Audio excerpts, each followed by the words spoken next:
This is a quick video on charging with a Type 2 cable or a granny cable, just with a 3-pin plug. I was watching this great video from New Zero Land, a guy who rides a Zero bike, and he was trying to make up a charging adapter for his bike so that he could charge off Type 2 stations.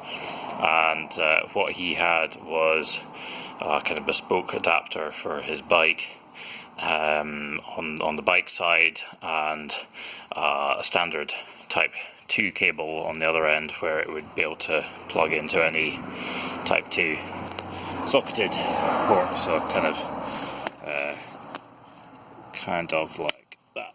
That's the charger side one, and he was able to use that on normal socketed Type 2 chargers, but for some reason he was finding he wasn't able to use it on a Tesla charger.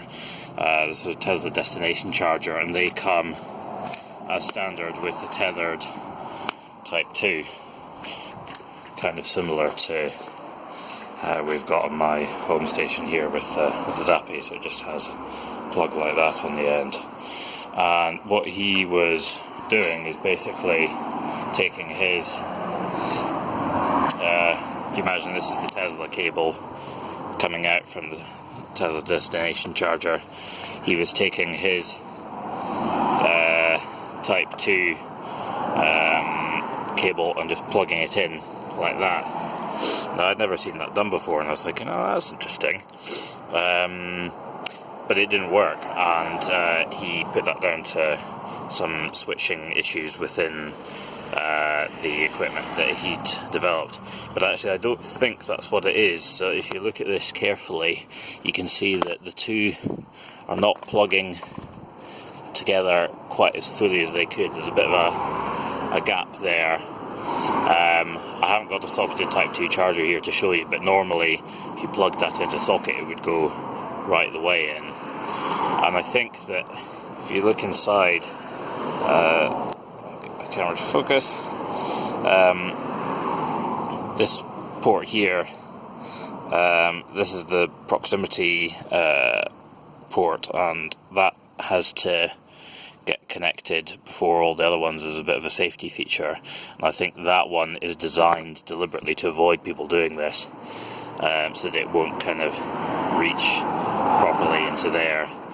And I suspect the reason for that is just because they don't want you locking these together, because in theory if something went wrong with that pilot port and it didn't disconnect power in there, then you could just pull it apart, because it doesn't have the normal lock that fits into this hole here on the car side of the charger side. And in theory an idiot could stick something metal into one of these and get a shock. So pretty unlikely, but I think that's what it's designed to avoid.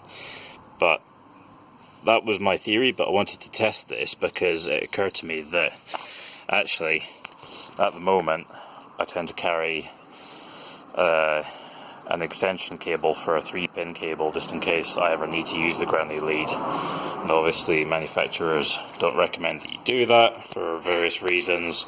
I can't recommend you do it either, but I did get this very heavy duty extension lead made up just for emergencies, and it has a decent kind of enclosed weatherproof socket. It's got an inline big RCD attached, and just a normal size plug. If you get the RCD built into the plug, it sometimes won't fit into these kind of outdoor sockets.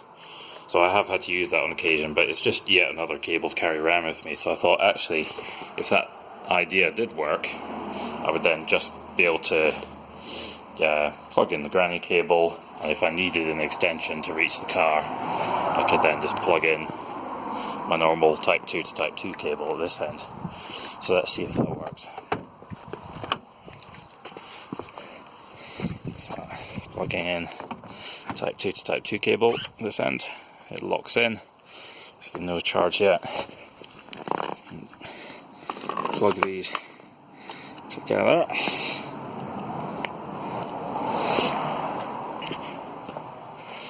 and turn it on at this end. So you can see here, it's just showing ready, it's not delivering any power. And we've not heard any beeps from the car. So you can see none of the lights are on. It's not charging. And these are as far together as they can go. So I think that unfortunately that idea just doesn't work. Just to show there's no issues with the granny cable. And look at the car end. The granny lead will just stretch here, just and no more. So if I plug that in now, and you can see it's charging away quite happily. So unfortunately, I think that's why it didn't work in that instance, and it's not possible to use a Type 2 to Type 2 cable just as an extension lead for your granny lead. Apologies about all the background noise here. I'm right on the main road. Anyway, hope that's useful. I'll just unplug that now.